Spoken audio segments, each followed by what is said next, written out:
Texas ਦੀ border crossing ਦੇ ਉੱਤੇ 6.8 million dollar ਦੀ ਲਾਗਤ ਦੀ ਕੋਕੇਨ ਸੀਜ਼ ਕੀਤੀ ਗਈ ਆ।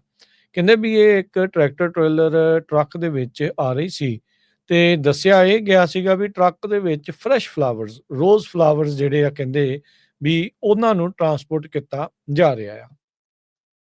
10 ਫਰਵਰੀ ਨੂੰ ਇਹ ਜਿਹੜਾ ਡਰੱਗ ਦਾ ਸੀਜ਼ਰ ਜਿਹੜਾ ਆ ਉਹ ਵਾਪਰਦਾ ਹੈ। ਵਰਲਡ ਟ੍ਰੇਡ ਬ੍ਰਿਜ ਜਿਹੜਾ ਲੋਰੇਡੋ ਟੈਕਸਸ ਦੇ ਵਿੱਚ ਮੌਜੂਦ ਆ। ਸੀਬੀਪੀ ਨੇ ਇਸ ਦੇ ਬਾਰੇ ਜਾਣਕਾਰੀ ਦਿੱਤੀ ਆ।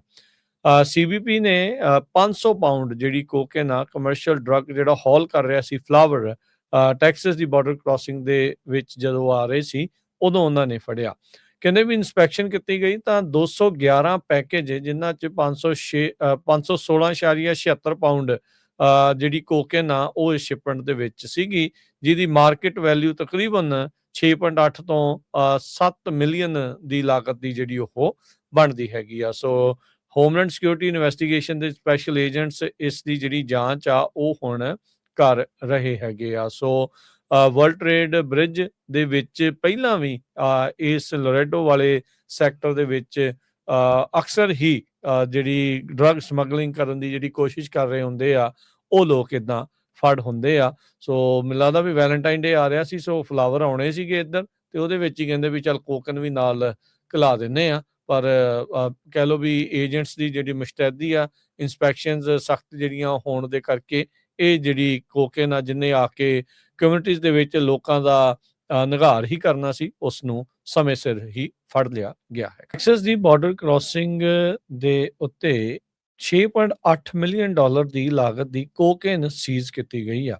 ਕਹਿੰਦੇ ਵੀ ਇਹ ਇੱਕ ਟਰੈਕਟਰ ਟ੍ਰੇਲਰ ਟਰੱਕ ਦੇ ਵਿੱਚ ਆ ਰਹੀ ਸੀ ਤੇ ਦੱਸਿਆ ਇਹ ਗਿਆ ਸੀਗਾ ਵੀ ਟਰੱਕ ਦੇ ਵਿੱਚ ਫਰੈਸ਼ ਫਲਾਵਰਸ, ਰੋਜ਼ ਫਲਾਵਰਸ ਜਿਹੜੇ ਆ ਕਹਿੰਦੇ ਵੀ ਉਹਨਾਂ ਨੂੰ ਟਰਾਂਸਪੋਰਟ ਕੀਤਾ ਜਾ ਰਿਹਾ ਆ।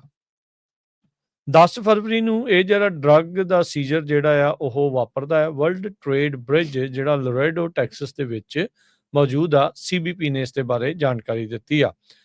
ਸੀਬੀਪੀ ਨੇ 500 ਪਾਉਂਡ ਜਿਹੜੀ ਕੋਕੇਨ ਆ ਕਮਰਸ਼ੀਅਲ ਡਰੱਗ ਜਿਹੜਾ ਹੌਲ ਕਰ ਰਿਹਾ ਸੀ ਫਲਾਵਰ ਟੈਕਸਸ ਦੀ ਬਾਰਡਰ ਕ੍ਰਾਸਿੰਗ ਦੇ ਵਿੱਚ ਜਦੋਂ ਆ ਰਹੇ ਸੀ ਉਦੋਂ ਉਹਨਾਂ ਨੇ ਫੜਿਆ। ਕਹਿੰਦੇ ਵੀ ਇਨਸਪੈਕਸ਼ਨ ਕੀਤੀ ਗਈ ਤਾਂ 211 ਪੈਕੇਜ ਜਿਨ੍ਹਾਂ ਚ 516.76 ਪਾਉਂਡ ਜਿਹੜੀ ਕੋਕੇਨ ਆ ਉਹ ਇਸ ਸ਼ਿਪਮੈਂਟ ਦੇ ਵਿੱਚ ਸੀਗੀ, ਜਿਹਦੀ ਮਾਰਕੀਟ ਵੈਲਿਊ ਤਕਰੀਬਨ 6.8 ਤੋਂ 7 ਮਿਲੀਅਨ ਦੀ ਲਾਗਤ ਦੀ ਜਿਹੜੀ ਉਹ ਬਣਦੀ ਹੈਗੀ ਆ। ਸੋ ਹੋਮਲੈਂਡ ਸਿਕਿਉਰਿਟੀ ਇਨਵੈਸਟੀਗੇਸ਼ਨ ਦੇ ਸਪੈਸ਼ਲ ਏਜੰਟਸ ਇਸ ਦੀ ਜਿਹੜੀ ਜਾਂਚ ਆ ਉਹ ਹੁਣ ਕਰ ਰਹੇ ਹੈਗੇ ਆ। ਸੋ ਵਰਲਡ ਟ੍ਰੇਡ ਬ੍ਰਿਜ ਦੇ ਵਿੱਚ ਪਹਿਲਾਂ ਵੀ ਇਸ ਲੋਰੇਡੋ ਵਾਲੇ ਸੈਕਟਰ ਦੇ ਵਿੱਚ ਅਕਸਰ ਹੀ ਜਿਹੜੀ ਡਰੱਗ ਸਮਗਲਿੰਗ ਕਰਨ ਦੀ ਜਿਹੜੀ ਕੋਸ਼ਿਸ਼ ਕਰ ਰਹੇ ਹੁੰਦੇ ਆ ਉਹ ਲੋਕ ਇਦਾਂ ਫੜ ਹੁੰਦੇ ਆ। ਸੋ ਮੈਨੂੰ ਲੱਗਦਾ ਵੀ ਵੈਲੈਂਟਾਈਨ ਡੇ ਆ ਰਿਹਾ ਸੀ, ਸੋ ਫਲਾਵਰ ਆਉਣੇ ਸੀਗੇ ਇੱਧਰ ਤੇ ਉਹਦੇ ਵਿੱਚ ਹੀ ਕਹਿੰਦੇ ਵੀ ਚੱਲ ਕੋਕਨ ਵੀ ਨਾਲ ਘਲਾ ਦਿੰਦੇ ਆ। ਪਰ ਕਹਿ ਲਓ ਵੀ ਏਜੰਟਸ ਦੀ ਜਿਹੜੀ ਮੁਸ਼ਤੈਦੀ ਆ, ਇਨਸਪੈਕਸ਼ਨਸ ਸਖਤ ਜਿਹੜੀਆਂ ਹੋਣ ਦੇ ਕਰਕੇ ਇਹ ਜਿਹੜੀ ਕੋਕੇਨ ਆ ਜਿਹਨੇ ਆ ਕੇ ਕਮਿਊਨਿਟੀਜ਼ ਦੇ ਵਿੱਚ ਲੋਕਾਂ ਦਾ ਨਿਘਾਰ ਹੀ ਕਰਨਾ ਸੀ ਉਸ ਨੂੰ ਸਮੇਂ ਸਿਰ ਹੀ ਫੜ ਲਿਆ ਗਿਆ ਹੈ।